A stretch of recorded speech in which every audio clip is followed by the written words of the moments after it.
Hey, ladies and gentlemen, welcome back to the Atlanta Startup Podcast. I'm William Leonard, your host and investor here at Valor Ventures, a leading seed stage venture capital firm in Atlanta, Georgia. And today's episode is all about sales, sales, sales. I've got Morgan Ingram here on the podcast with me today. Morgan is the Director of Sales, Execution, and Evolution at JB Sales Training. And Morgan's day-to-day consists of training clients on Zoom, Salesforce, Slack, and I'm sure many other mediums as well. So Morgan, welcome to the podcast, man. Yeah, happy to be here and to dive into this. Awesome, man. And I know if somebody looks at your LinkedIn, man, they're going to see everything you've got going on. I think 3 times LinkedIn top sales voice, host of the One Up Formula podcast. And you're also creating content on Instagram and TikTok. And I definitely want to dive into that. That's been fun. I love it, man. I love it. We're going to dive into that. So kind of, I guess, start off with who's Morgan Ingram and what's your background a bit? Who am I?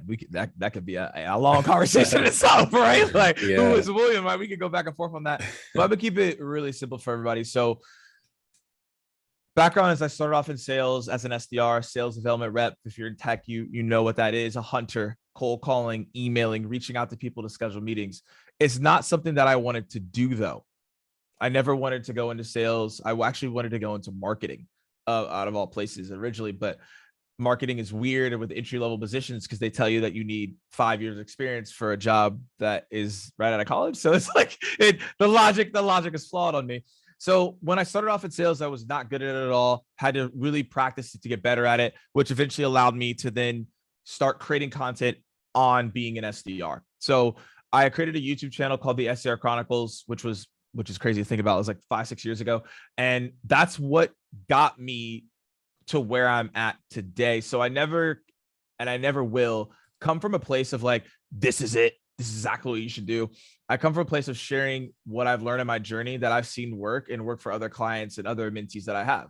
So that's just where I'm coming from. And so that's the YouTube channel. It came from a level of transparency and just very direct content. And that helped me get promoted to a manager. And then I had 13 reps that I was managing. And then from those 13 reps that I was managing, they hit their goals. I got approached by another trainer called John Barrows. He trained Salesforce, Slack, all these big companies that we just mentioned. And he wanted me to come on as his first trainer that he was going to hire. And so I did that I've been doing that for like 4 years now. And now, I'm able to day-to-day do sales coaching, help different mentees, help different clients, and then also create, we just mentioned like Instagram and things of that nature, create content so that I can evolve the space of sales reps and help the future of those people as well. So that's awesome. Everything what I'm about and what I'm doing today and how I got where I'm today. I love it, man. And so you said you wanted to be in marketing, but you ended up in sales as a plan B or maybe a plan C or D. But plan Z. Right. No, seriously. But talk to us about your first experiences in the industry and then the evolution of your learning and understanding of sales to being the first trainer for JB Sales. Yeah. So I didn't know what I was doing. So like, you get into it. I didn't know what a CRM was. I didn't know what a tech stack was. I didn't understand what SaaS meant. Like, these are just things that I just didn't know. I had no idea what was going on, to keep it real. So because I didn't have any idea what was going on, that made it difficult for me to translate to people on what I would like to do and how to make these certain processes, systems, etc. So I would say the first thing is that I wasn't 100% committed to sales. And if you're going to do anything, I believe you have to be 100% committed to it. And if you find out it's not for you, that's fine, but you'll never know if it was for you or not if you're not 100% committed. So that was like the first step I had to take, is get 100% committed mentally, which allowed me to get better at it.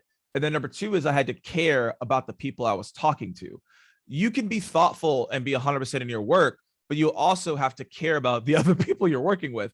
So I didn't have that connection yet. And it wasn't until John actually was like, yo, you're not really caring about this process with the clients. And I really had to think about that to be like, dang, like I'm not. So that's when I started caring more about the clients I was talking to, the prospects, which allowed me to be more thoughtful in the way I was delivering this content and talking to people. So that right there was the main thing that I had to get through to get better at the sales process. And those are the obstacles that I faced as well. Yeah, I think that's interesting. Being 100% committed is going to make your experience that much better. I feel like either way, right? Because you're not wasting time in a space where you could be there just dilly-dallying around. And talk to us a little bit about the stigma and the preconceived notions about sales careers versus, what it actually is and what it can be like when you're 100% committed to the industry. I feel like most people think it's like toxic, right? Aggressive, like a lot, like, oh my gosh, like I gotta be up in people's faces, like I don't get any sleep. And there is some pieces where it's like, yeah, it is a lot of hard work. Like, yeah, you could spend a lot of hours doing this, but that's not what it is. The goal of sales is to solve problems, which means that it's something that we do every single day, because every day we are solving some type of problem in our life. If you think about your day, you are solving a problem for somebody, or you're negotiating with somebody about something. They could be small things within those things, in those parameters I said, but that's what's happening. So once you realize that sales is pretty much your life, then you're like, I need to learn this skill because I will forever have something that everyone needs. Everyone needs to be able to sell something, because if you can't sell it, you can't make money. If you don't have money, you can't do all the stuff that you want to do. Right. So if you understand that fundamental skill of I need to sell to get better, then that's what you should focus on. Right. And then ultimately, because you're solving problems, I always tell people sales is essentially a puzzle.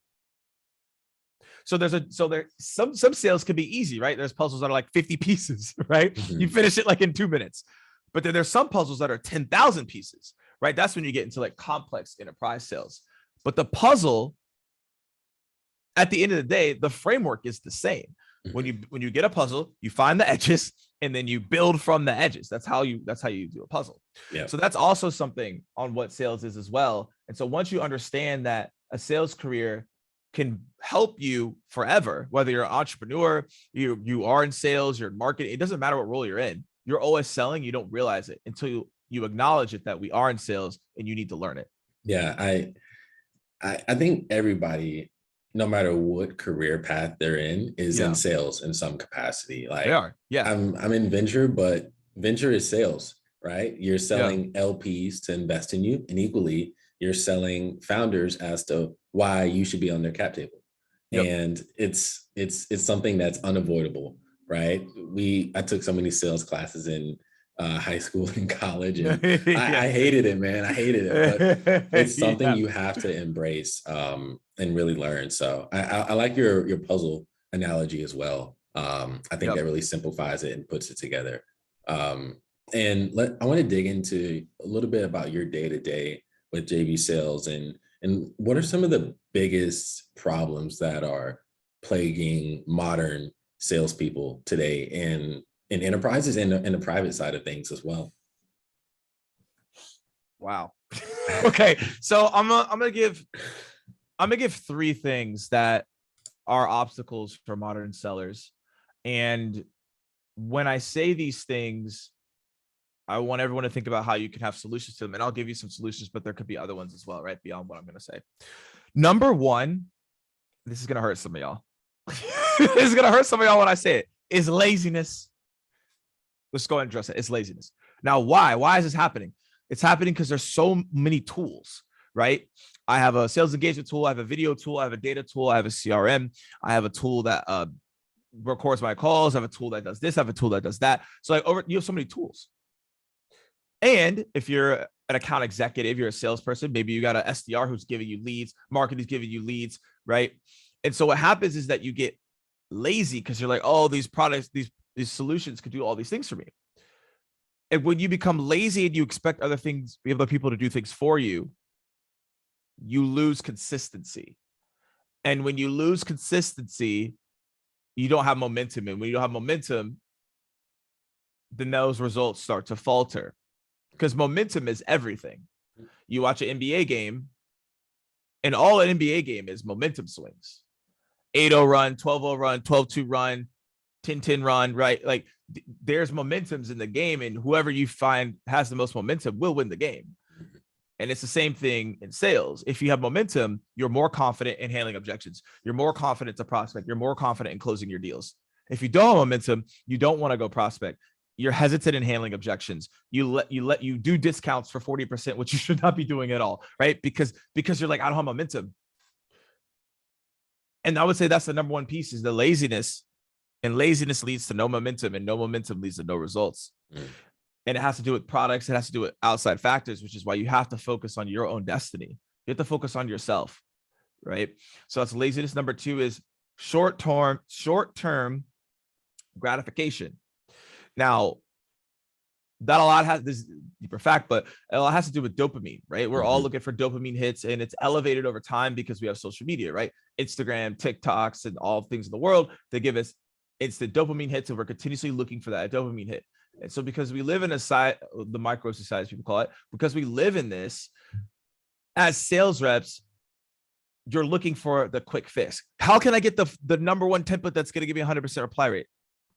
William, you know this. There isn't. Right. There's not an email that has 100% reply rate. I wouldn't be here. I'd be like, William, I'm on an island. You want to come to the island? You can come hang out, but I got time for this podcast. I'm gonna go to the beach, right? So like, I wouldn't be here, right? Nobody would be a sales coach or sales trainer if we figured that out, right? We would have given you the information. We would charge you a lot of money, and we would have been out.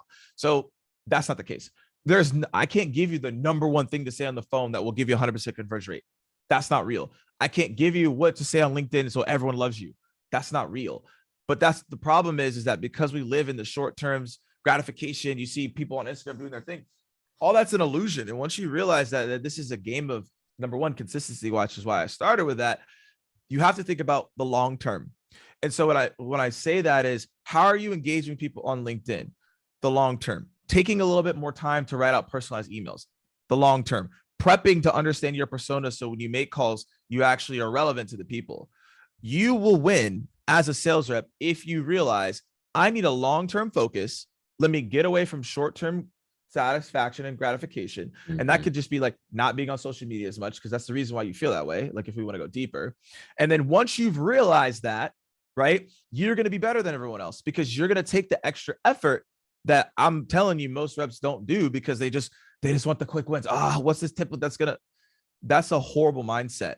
You have to think about there's a difference. You have to think about the framework for success. Right. A framework is different than a template. A template's like, say this exact thing. A framework is, here are the steps and you have to fill them in.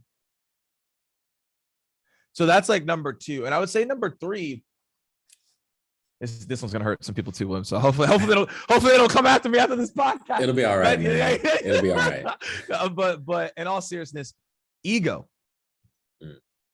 So you notice all these points are piling on top of each other. We have ego because we're like, we want to like stunt on people and like, yo, man, number one in the world and my company, like I'm the greatest, right? Like, and so like ego distracts you from continuously improving every single day. So I got the Mamba mentality behind me. I'm a huge Kobe fan, rest in peace, and gone too soon. And he talks about getting 1% better every single day. Forever.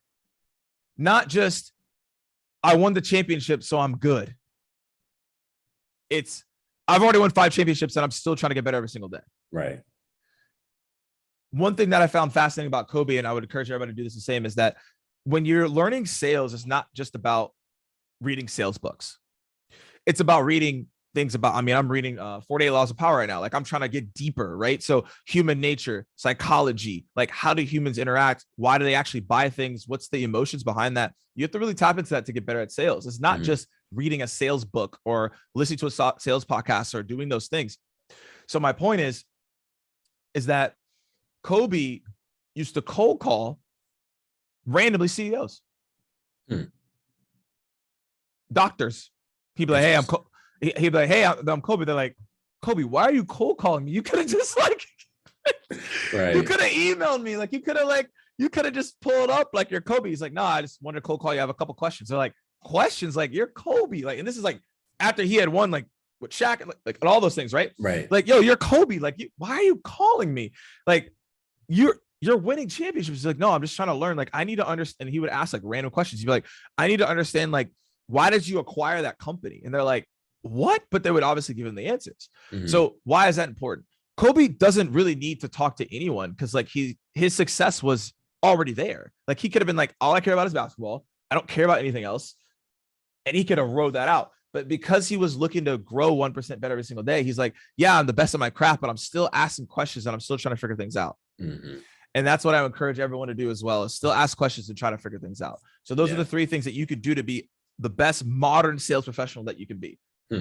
That's interesting. I think that's such strong advice, as a lot of our listeners are, founders, investors, but as a part of being a founder, you're hiring talent, right? You're going to be hiring sales development reps, BDRs. You're going to be hiring VP of sales to bring on. So having these conversations is going to be so important for those stakeholders. And I'm curious, you touched on cold calling a bit. Is that still happening in the industry today?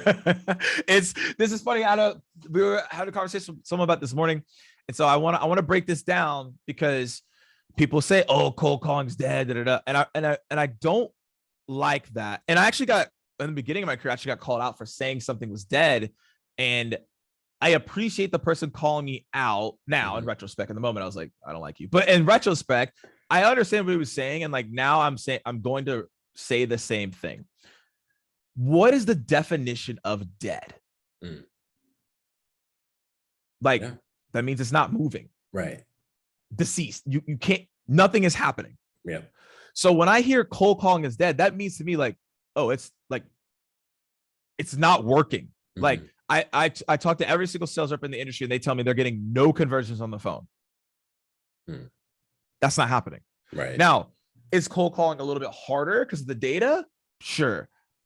Is it harder because most people might not be picking it up? Sure. Is it harder because most people don't know what they're saying on the phone, so it's harder to convert? Sure. To say that it's dead, though, doesn't make sense based on the definition of what dead is. So what I tell people is that it is still relevant, because if you can get someone on the phone and you know what you're saying, you have a higher chance of conversion, because, again, like I said, most people are not approaching it the right way. Right. So really all you have to do is, what is my framework for making cold calls, practicing my downward inflections, how I handle objections, being confident, and there still is a massive opportunity. I don't make as many cold calls as I used to when I was an SDR, but if I'm really trying to get in front of someone, I will still pick up the phone and call them. Yeah. And here's an example, right? Move to the next point. When you're trying to get, okay, let's pick Delta. Shout out to Delta, we're Atlanta. So, everyone knows Delta, right? If you don't fly Delta and you're from Atlanta, I don't know. We got to talk to you, right? That's like, another story. Yeah, that's another story. We got to talk to you, right? It's like drinking Pepsi in Atlanta. It's like, what are you doing? So when you're trying to get maybe a refund for a flight because like something bad happened, they missed approach something, it's going to be a lot harder for you to get a response via email versus calling them. When I have a problem with an organization or something, emailing them, I don't do that. I call them to let them know my urgency, my seriousness, how upset I am, because humans, we're emotional beings. You can't feel that emotion via email, and you may actually read it wrong. But if I call you and say, look, I had this baby, it was kicking my back, I told the flight attendant she didn't take care of it, right? Then it's like, okay, they're probably going to do something because they feel my energy versus sending that in an email. So that's also what I want y'all to think about when saying cold calling is dead. I want you to think about when you have a problem or you're trying to really address something and get something done, you call somebody. It's the same thing here. Yeah, that makes sense. There's so many situations where I personally had to rectify something, and email mediums and chat bots just don't do it. They don't do it. Yeah. It makes sense. It makes 100%. Sense. Yeah, I love that. And so relative to JB sales training, when you're working with clients, what is the experience that they can expect from you? I would say that's actually a really good question, because there's so many sales trainings and sales coaching, right? And what we tell our clients is that there are a lot of different trainers and coaches out there. and we know what we do well, and we know what we are not the best at, and we defer you to those people. When people come and experience with us, it is an experience. So number one is we're very, very tactical, and everything we talk about is what we do. So every trainer in the organization is a full sales cycle person. So we are running our own sales cycles and doing our own prospecting. So we show you what we're doing in real time to be like, hey, this is something really cool that we're doing. I think first and foremost, that is what collectively everyone should be focusing on, is elevating their craft and sharing it with others. So that's what we do. Two is that we make it more of an experience. So we make it very engaging for people when we do train. It's not like, here's the training. It's like, no, we're having a conversation with you versus a presentation. So one of my mentors said, he's like, you want to have a conversation with people rather than a presentation. You want them to feel included and not feel like you're on the pedestal talking down to them, because it makes people not want to actually interact with you. Very interesting concept he broke down, but it makes sense. So when people work with us, we're giving you all the tactics and frameworks to be successful. We're straight to the point. We're not going to give you golden templates, right? That's not going to happen. But we're also going to show you what works in real time, and we're going to be honest with that. And so it sounds like this experience is very transparent. Yep. Very hands-on. Yeah. And inclusive. And so when you think about those adjectives, what types of customers are you all working with? What types of organizations? Is there a certain revenue threshold, employee threshold that there has to be? Great question. So we work with people across the board, and we've added a little bit to that. And I'll talk about what adding means. I would say the normal client that we get is mid-market level, enterprise level, because I mentioned like a Salesforce, and they typically will have 15 to 30 reps plus. That's a normal client, because they want to put like normally 20, 30 reps they want to put into training, and managers, leaders are in there. And then that's where we do it. We used to deliver that on site. Obviously, COVID and Optimus Prime, Omicron, came out. So, obviously we're not doing on site as much. People are starting to slowly trickle back, but we're not doing it as much. And because of that, right, we've gone like virtual, and that's what we're doing there. Now, when it comes back to what I was just talking about, when we're working with clients, we really want to be able to see people who, and again, it's not all the time, but normally in the tech SaaS environments, and people who are maybe in MarTech as well. So if they're in the SaaS environment, they have an SDR AE model, and that's where we work really well with organizations. We work with organizations outside of that, but it normally is that tech SaaS realm. And then people who are like below the 15 threshold, who can't maybe invest into our normal training that we do, we have a membership program, and that membership program is for entrepreneurs. It's for people who have like, 1 or 2 reps that they want to get involved. And we are making it, as the days are going on, we're making it more and more hands-on. So we're like developing Slack. We're like getting into that. We also have AMAs weekly. Like we get recordings of our webinars. We're about to do special events, obviously, once we get back in person. So these are things that we're doing to develop that community, because those people also need to learn sales as well. It's just we have our corporate training as well for like those clients who have that type of revenue, and doing really good on their AR.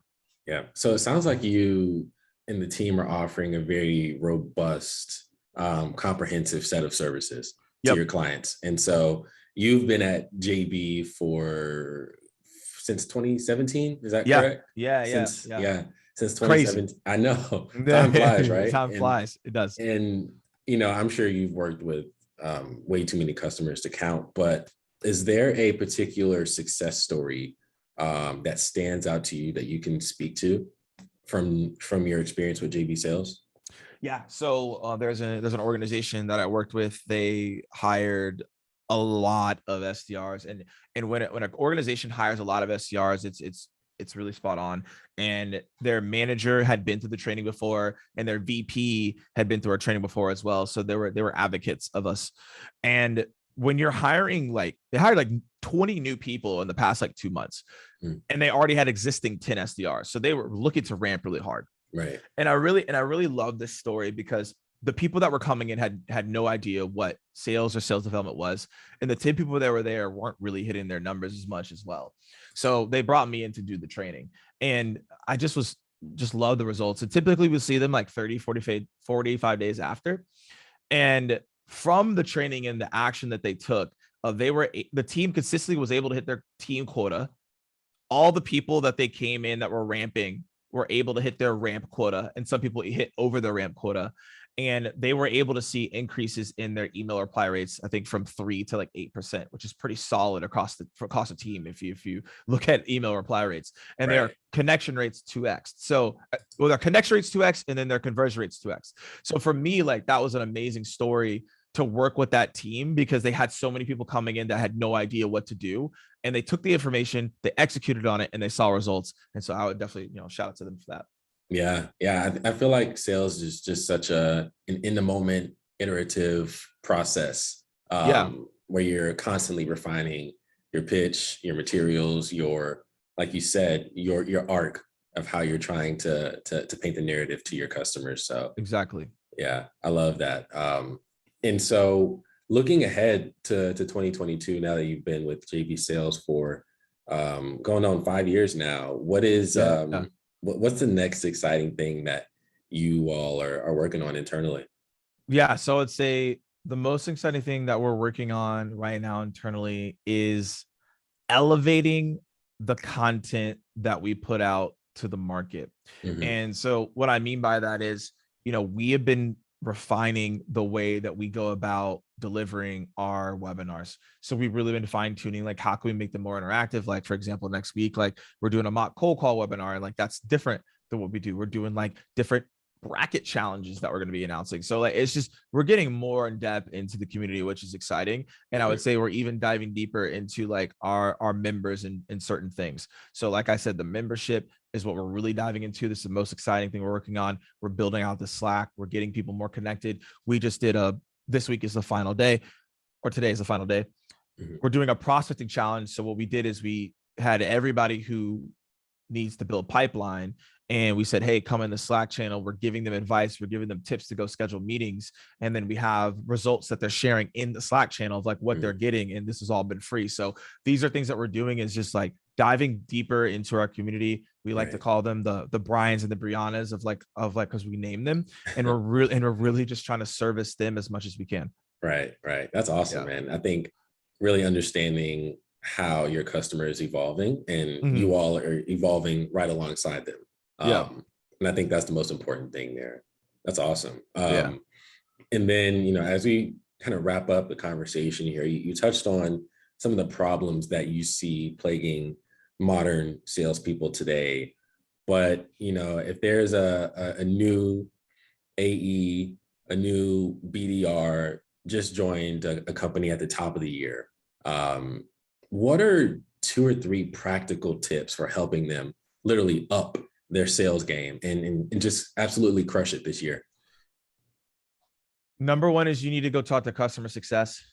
I know that sounds like, oh, Morgan, why would I do that? You need to, because you're not going to be able to sell more or get more meetings if you can't speak the same language as your prospects. You need to know how they talk and why they talk the way that they do, right? Otherwise, it's not going to work out.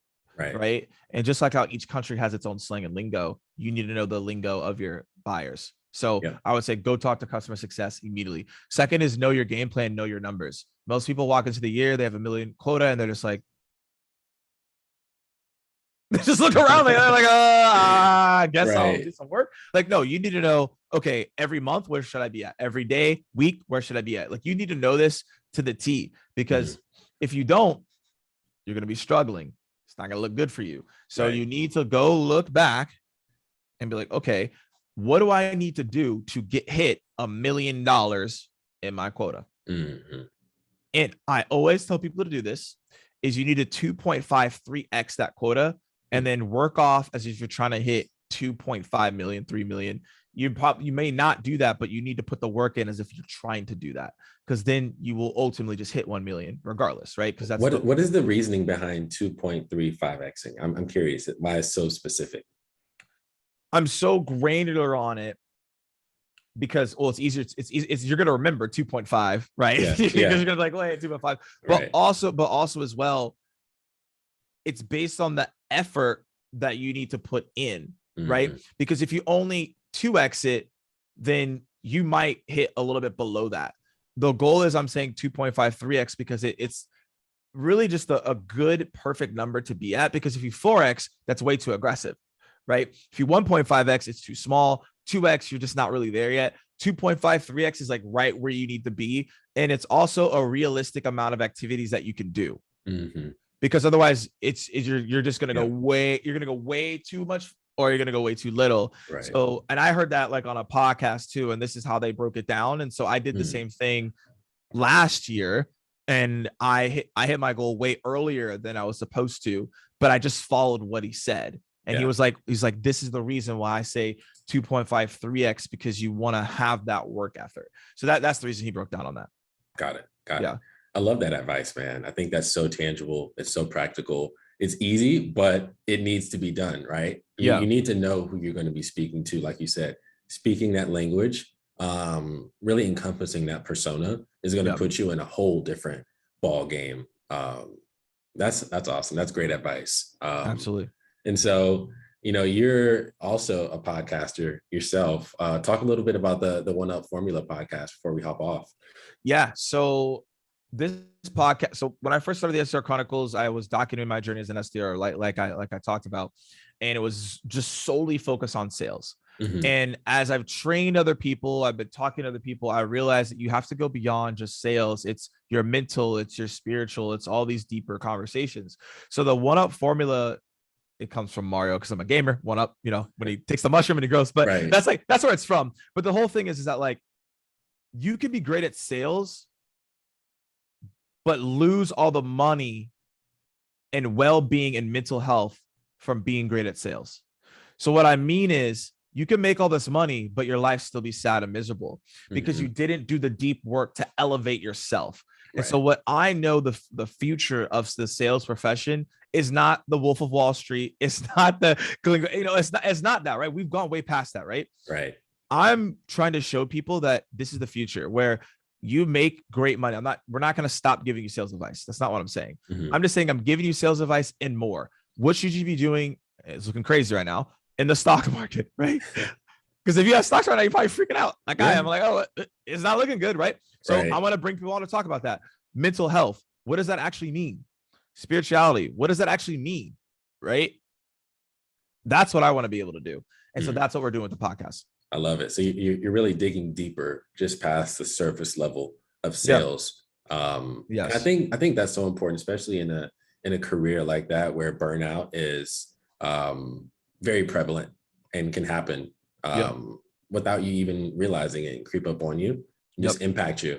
And then now that's kind of like a reverberating effect throughout your year, your month, your goals. So exactly. I think being proactive and understanding ways to avoid that burnout, ways to build a stronger mental mindset is important. And I'm sure your listeners certainly appreciate that. And yeah, man, for our listeners here, if, they're really compelled and convicted by your energy, what is the best way for them to get in touch with you? Yeah. So I would tell you LinkedIn, Morgan J Ingram, and then that's across. So at Morgan J Ingram on Instagram. If you want to watch me try to figure out TikTok, at Morgan J Ingram on TikTok. And then those are the main places. And again, if you want to check out what we're doing for memberships and webinars, go type out JB Sales, and all the information there as well. Cool. I love it, man. Morgan, really appreciate you jumping on this morning to talk more about your background, your content that you're creating, JB Sales, customer success stories, advice for new AEs, new reps into the industry, and how they can crush it this year. I think this episode is going to really resonate with our listeners across the spectrum. So I'm excited and thankful you joined today, man. Absolutely. Thanks so much for having me. Of course, Morgan. Take care, man. Cheers.